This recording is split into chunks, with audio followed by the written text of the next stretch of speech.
This is my Anycubic Kobra S1, and it's really good at a few things. I mean, it can hold the door open like nobody's business. It can also be an amazing place to stash your treats. And loose papers on a windy day? Forget about it. An amazing paperweight. One of the things it's not very good at, or at least right now, is 3D printing. But I'm hoping we can fix that today. So I made a video of unboxing this and my first impressions when I did my first few prints. I'll link that here so you can take a look at it. You see, shortly after the honeymoon phase of this printer, it decided to go rogue. And the print head started smashing into the bed. I emailed Anycubic support. They were very responsive, which was great. However, it's been a bit of a cycle sending me different parts left and right to try to get this thing back up and printing, and it hasn't been printing for months. Initially, myself and Anycubic support thought that it was the strain gauge, which is this little doohickey. It mounts kind of above the nozzle inline so it detects when the nozzle touches the bed, which I thought, okay, simple thing, it died, we need to replace it, then it's gonna know where the bed is. We replaced it, didn't fix it. The next thought, it was gonna be this print head board, which everything on the print head plugs into, thermistors, all that sort of stuff. It plugs into here, and then this goes back to this cool cable. This goes back to the motherboard. So we actually placed this, we replaced the cabling to make sure that wasn't the issue, and it acted maybe slightly better, but overall it was the same. It seemed to work for a print, and then it went right back to its old habits. So all of these things were not the issue. I reached out again, and really I just asked for a replacement printer. I think I might have got a lemon. Maybe it's just goofy, I don't know. So I asked for a replacement printer, and they wanted to keep sending parts and doing the dance, which is fine, but also annoying.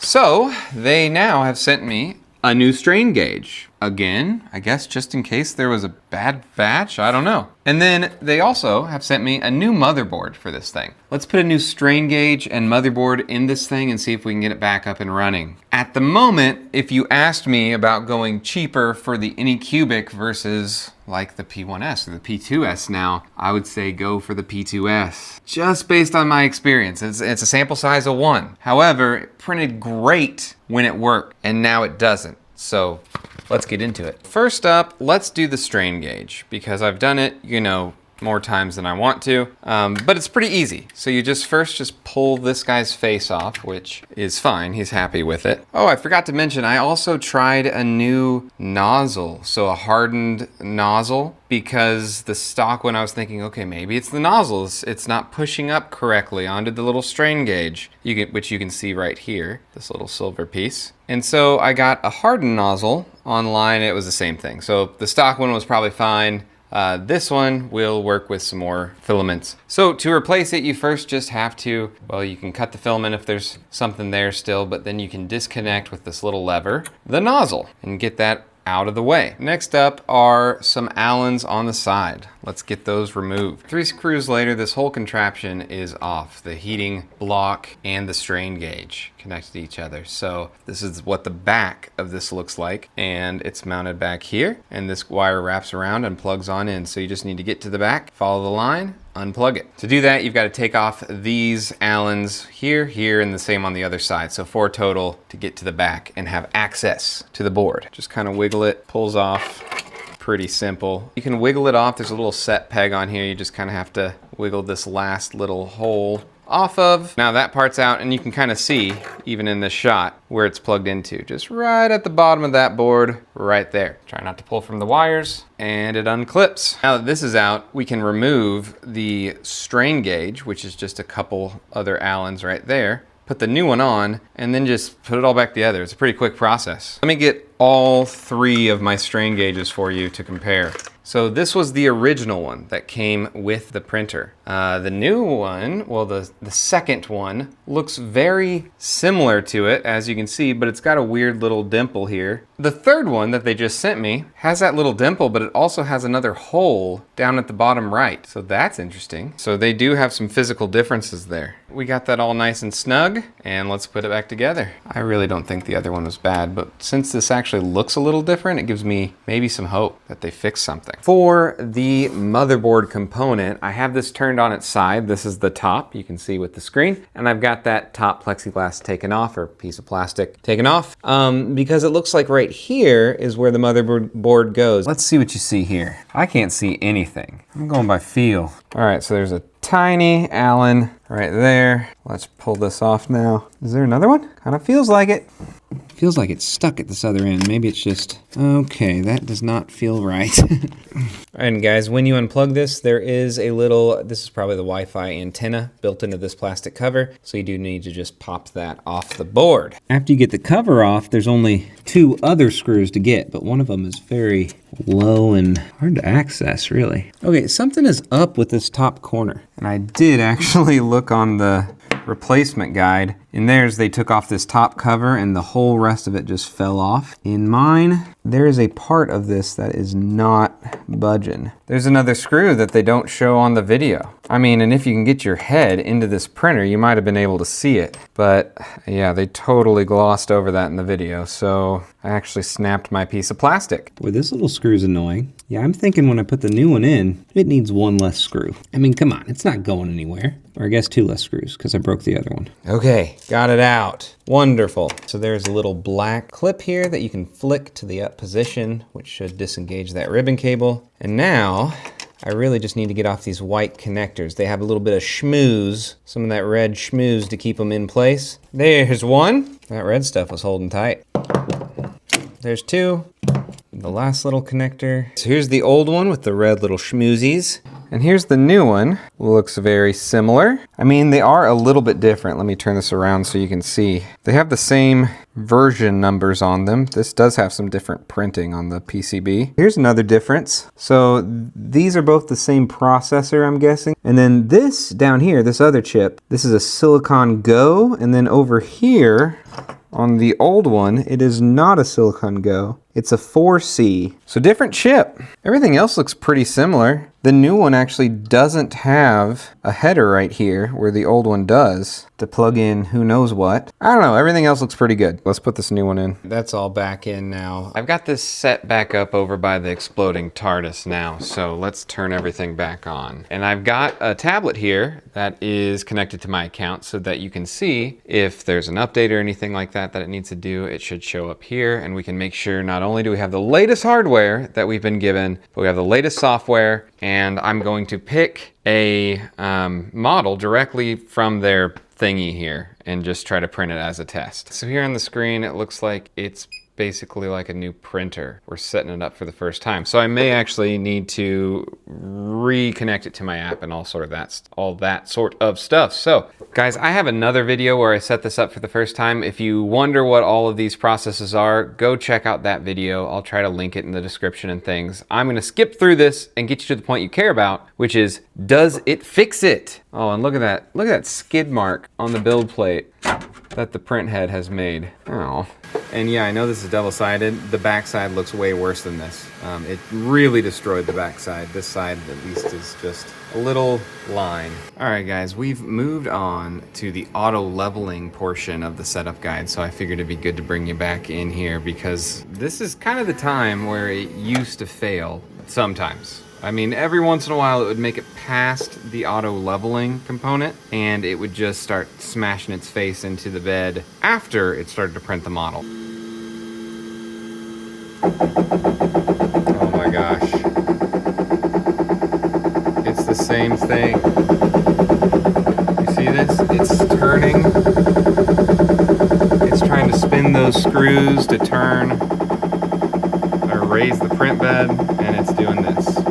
So now it says Z-axis homing failed. So unfortunately, I couldn't even get to initiate a print anymore, even with the new motherboard. I am not sure what's going on. So that's disappointing, but to give this the best shot it can, I powered it off and back on, and I do see there is a firmware update for this board. To rule out all other options, I'm gonna go ahead and give it an update. I'm also going to lay this thing on its side and do the whole manual bed level process. I'm gonna do that too, just to to give it the absolute best chance for success here. And we'll see what happens on the next attempt at leveling. Not gonna lie, I don't have very high hopes. On the bottom of the unit, there is this little tension screw. To manually adjust the bed, we're gonna wanna loosen this. You don't have to take it out, just make it so it's nice and loose. And then we can disconnect this spring. That way the tension on the belt that raises and lowers the bed has been removed, and you can kind of manually move these little guys that raise and lower puppies to make them even and stuff. That way the bed's not all in there wonky.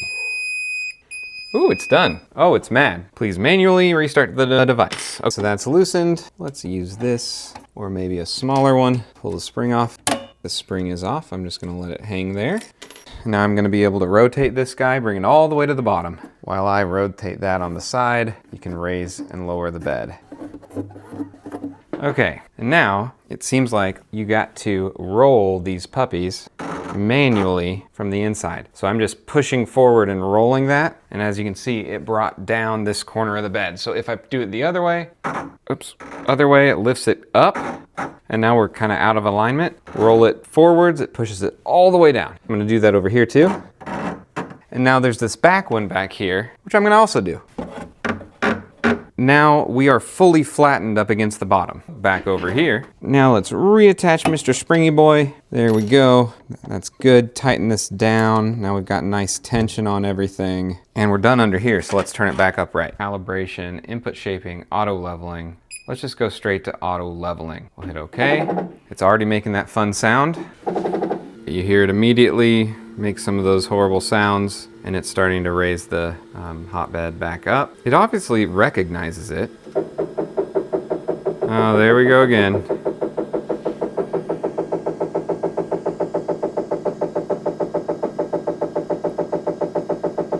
Same thing. To me, it seems like the strain gauge is working though, because when it actually is going through and getting the readings for each point, it seems fine. Boy, it's spending a lot of time in that one. Really wants to make sure it's level right there. This thing's crazy. See, that one only took 2 touches, the other one took about 15. It says that it completed successfully, even though, yeah, I mean, you kind of saw it. It was struggling the whole time it was doing that, and then making that horrible sound right at the beginning. Let's just hit finish. So it thinks it's done, even though I don't believe it. We'll start printing. Showing up as available here now. So let's go down, find something to print. Oh, cool, a slim wallet. Let's prepare to print. Slim wallet and print. I'm not gonna make you watch it heat up and prepare and all that stuff. Let's cut to it starting the print. All right, I'm gonna let it run and see if it finishes the whole print. All right, guys, it actually finished. Let's see how it looks. I mean, not bad. So it did print, but it has printed before. Every once in a while, I've got it to print one print, especially after that manual leveling situation. I've got it to print one print, and then I can't do it again. So I'm gonna just continue to print these things, these wallet doodads that I just found randomly. We'll see if it finishes it or if it goes back to not working. So let's do the 2nd plate. I've already done the 3rd plate. Start now. It's actually printing. I'm gonna have a new wallet.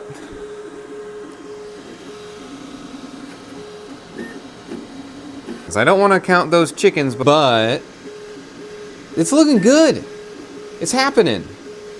So I'm gonna do, this was a 3-part print, so I'm gonna do all 3 parts, and then I'll probably just pick another random model, and if I can do, I don't know, 4 to 5 prints. Maybe we fixed it. All right, it finished. Oh no. It started doing it again. I'm on the 3rd model that I was printing for this wallet, and it is jamming its face into the bed again. So there we go, it's not fixed, unfortunately. And there you have it, it's still a paperweight. So if you guys know how to fix that thing, let me know. You might help me out more than the support did. But we did get this wallet, which is kind of cool. However, I'm definitely not gonna be sitting on this brick. But what we can do is see how strong it is by sitting on it. First test on something soft. Hey, it didn't break, but it isn't comfortable. Let's try something harder like the ground. That's hard to film. It's very uncomfortable, but it hasn't broken. This'll do. Shout out to whoever made this. It held up pretty well. I'm surprised. Let's do it again.